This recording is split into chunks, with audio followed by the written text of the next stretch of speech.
Hello tout le monde, j'espère que vous allez bien. Alors, on va chercher nos messages de ce week-end des 8 et 9 avril.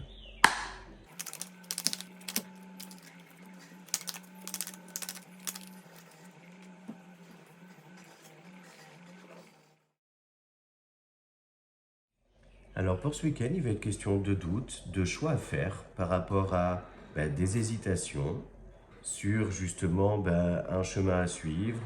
Et pour certains d'entre vous, sortir d'un conflit intérieur pour retrouver plus de sérénité, d'équilibre émotionnel, de paix intérieure. On voit pour certains que vous êtes face à un choix avec de multiples possibilités, multiples propositions. Et donc il est question là sur ce week-end d'introspecter pour faire le choix qui est en accord avec vous, vos valeurs, ce que vous désirez réellement.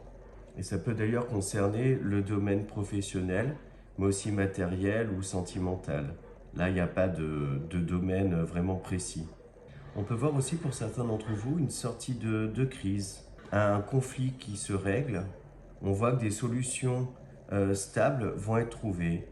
Il est question aussi de se protéger, pour certains, d'influences extérieures qui peuvent justement mettre un petit peu de chaos dans votre vie. Donc voilà pour ça.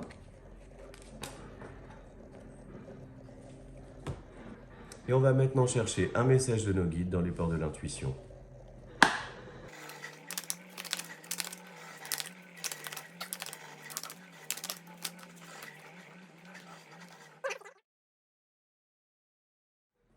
Et on a pour ce week-end l'entrave.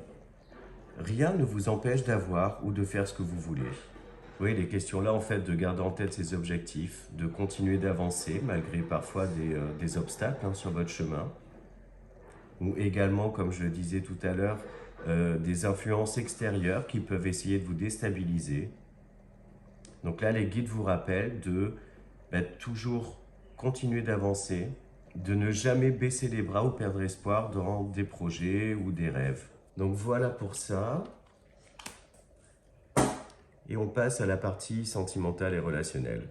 Alors, quels sont nos messages pour ce week-end des 8 et 9 avril dans le domaine sentimental et relationnel?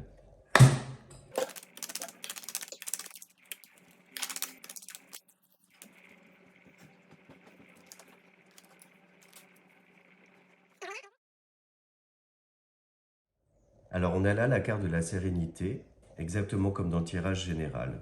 Donc, on voit en fait un retour à l'équilibre émotionnel pour ce week-end, et relationnel d'ailleurs. Mais moi, je le ressens plus comme une paix intérieure retrouvée. On voit pour certains en fait que les rituels de pleine lune, les vœux que vous avez émis, les choses que vous souhaitez en fait commencent à se mettre en place, que vous commencez à avoir des retours positifs. Pour certains, on voit que vous pouvez voir la lumière au bout du tunnel.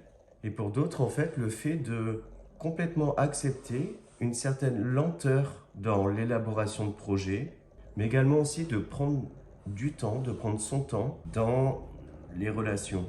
On voit pour certains aussi que par rapport à une situation qui peut vous déstabiliser un petit peu d'un point de vue émotionnel, vous faites preuve en fait de prise de hauteur, de prise de recul par rapport à ça, pour soit sortir d'un état émotionnel plutôt inconfortable, soit au contraire pour tirer des leçons de quelque chose de manière positive pour continuer d'avancer. Enfin, pour d'autres, il peut être question aussi d'une guérison par rapport à une situation du passé, une cicatrisation en fait qui a mis du temps à se mettre en place, mais on vous voit là complètement en accord avec ça, sur le fait de passer à autre chose en fait. Donc voilà pour ça. Et on va maintenant chercher un message pour s'aimer et s'accepter pleinement.